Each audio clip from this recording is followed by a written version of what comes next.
New photos of Anthony Joshua's wrecked car show how he came within inches of death after a crash in Nigeria. The heavyweight British boxing champion was travelling in a Lexus Jeep when it smashed into a stationary truck shortly after 11 a.m. 2 of the 5 people involved in the crash tragically lost their lives, but Joshua survived with just minor injuries and was taken to a local hospital. A friend of the star said that he's okay, but badly shaken up.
Battery tí ẹ ti máa fọ́ kí ní òye padà sẹ́yìn.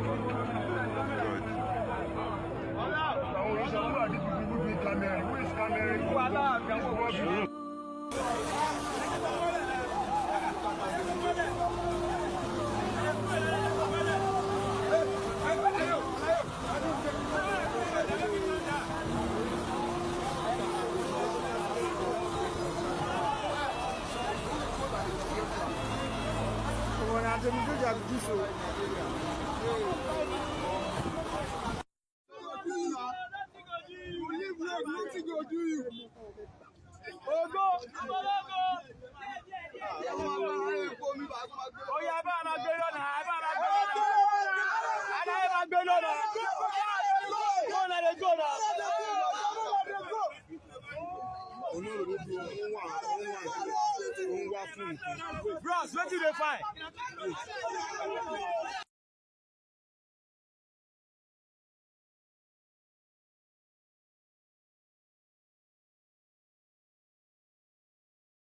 New photos of Anthony Joshua's wrecked car show how he came within inches of death after a crash in Nigeria. The heavyweight British boxing champion was travelling in a Lexus Jeep when it smashed into a stationary truck shortly after 11 a.m. 2 of the 5 people involved in the crash tragically lost their lives, but Joshua survived with just minor injuries and was taken to a local hospital. A friend of the star said that he's okay, but badly shaken up.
Battery tí ẹ ti máa fọ́ kí ní òye padà sẹ́yìn.